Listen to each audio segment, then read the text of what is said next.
Howdy. All right, now that we got that out of the way. All right. No gym video today, no gym video tomorrow, mainly because today I did not go to the gym. Part of it was because of work. I worked at 3 a.m. and that's not my normal sleep schedule. And the other part of it is I'm still sore from snowboarding. It's like the soreness that reminds me of, like, you know, it's kind of like if you played a sport in high school and like that, especially a contact sport, like football or something like that. That's what I played personally. You got that soreness the next day, you know what I'm saying? Like just random parts of your body are sore, and like, you know, you were using that muscle, but like you can't particularly determine the one part where you were using it, but like you were always using it, you know, like the abs. Like you're always using the abs during something, you know what I'm saying? Almost every load bearing exercise, you're using your freaking abs. So of course, when I was snowboarding, I was using my abs, they're sore. So my whole body, no joke, is sore from one thing or another, whether it is from injury, like my neck from rolling hurts from hitting my head, I think. Also, my shoulder is sore from, you know, it popping out of place. It's just like, what's weird is I've had tingles down the bottom part of my left arm. So like from my ring finger, this bottom part of my hand right here, and like up through my arm, I've had like tingles, you know what I'm saying? I don't know if that's just from that, but like that's another reason I didn't go to the gym, is because my shoulder is, you know, kind of messed up. But I'm hoping to go to the gym tomorrow, maybe, which would give me film for the gym for Wednesday, whereas, you know, today is Monday.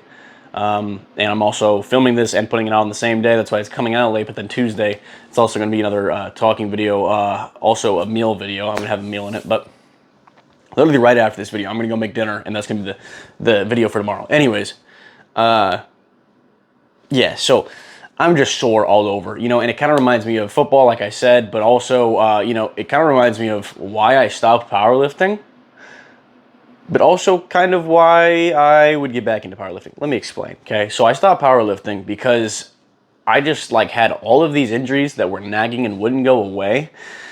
So like for me, it was my patellar tendon. When I would squat, my patellar tendon would kill me, and like I would build the squat up so good, and then eventually the patellar tendon would start nagging, you know, and not going away, to the point where I would have to just stop doing heavier weight, which I would slightly regress in the squat, you know what I'm saying?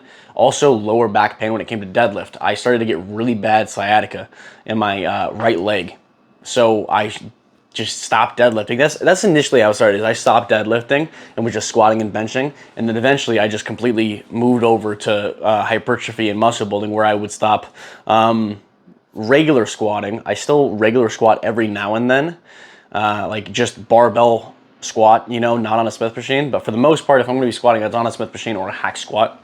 And bench press. I don't do like a flat barbell bench press super often anymore. I do it every now and then, just because I'm like, ego, I want to see, you know, if I can still lift as much as I used to, you know what I'm saying? And I can't, but, you know, I'm still not far off, right? So I still do, I still do a barbell bench press, but it is just going to be incline for the most part. You know, I don't really do a flat. I do an incline if the Smith machine is not available.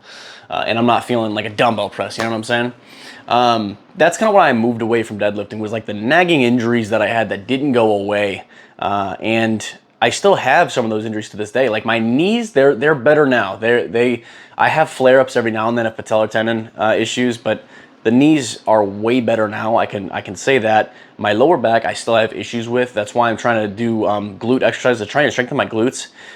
You know, I'm just going through the muscle groups down there that can play a factor into the tilt of the pelvis, which might help with lower back tightness and pain. Just experimenting, to be honest with you.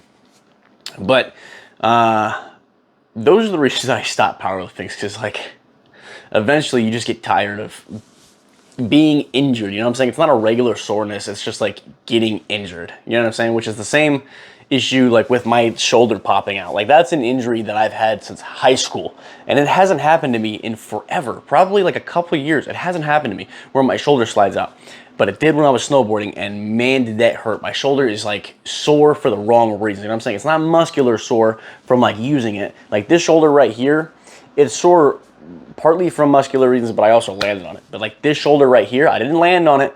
All I did was pop out, and it's still sore to this moment. You know what I'm saying? I still can't raise my arm all the way up and move it in a good range of motion, like right here, boom, hurts right here. So that's something I got to watch out for the next chest day that I do. But the reason I might get back into powerlifting, and I always talk about like, you know, I'm going to maybe get back into powerlifting after my next bodybuilding show. I miss lifting heavy like that. I miss lifting impressively heavy. I'm not saying you can't do that when you're bodybuilding, but what I am saying is I miss lifting that heavy for me personally. Like going for chasing like a state record, you know what I'm saying? Like that was like a pride for me. And you know, I never competed in powerlifting, especially when I should have. I should have competed in powerlifting when I was 22 years old, 21, 22 years old, because at the time I could have had this state bench press record for my weight class and for my age. I probably can't do it now. I'm older now. So, you know, I haven't looked in a long time because I haven't been powerlifting, but you know, I should have competed back then, and I miss chasing those state records. You know what I'm saying? I don't think I'll ever come close on like a deadlift because deadlift is a really, really weak lift for me compared to the other ones. But like bench, I would love to have a state record bench press. You know what I'm saying? That's just me personally. But that's one of the reasons that I want to get back into powerlifting eventually is because like I love chasing those state records because those are verifiable numbers that I can look at and say I know I'm going to win that. You know what I'm saying? I can achieve that goal, or that's a goal that I can strive for. Whereas bodybuilding, it's less factual and like, you know, it's not just like you bench pressed 385 pounds, you are now the state record holder. You know what I'm saying? You are now the winner. That's not what bodybuilding is. Bodybuilding is a little bit more, I would say, subjective to who's judging it. And I'm not saying like, I'm not using that as an excuse to why I wouldn't win a bodybuilding show, but you know, it's a little bit harder to know exactly what the judges are going to be looking for depending on the judge. But look, if you just come in and outclass literally everybody and everything, then you don't have to worry about that. You know what I'm saying? That's a piss poor excuse to be like, well, the judges didn't like me. You know, that's why I didn't win. Like, that's not what it is. You know, also maybe I'm just not made for bodybuilding. You know, I'm not like the most aesthetically good looking person. Like I have high quad insertions, high lat insertions, you know what I'm saying? So like bodybuilding might not look great on me as it would on somebody else. So, you know, if we come in and we have the same conditioning, the same poses, we perform the exact same, but if he's a little bit more aesthetic than me, then I can see where the judges would go with him, you know what I'm saying? Because he encompasses, at least classically, the you know, level that I compete in.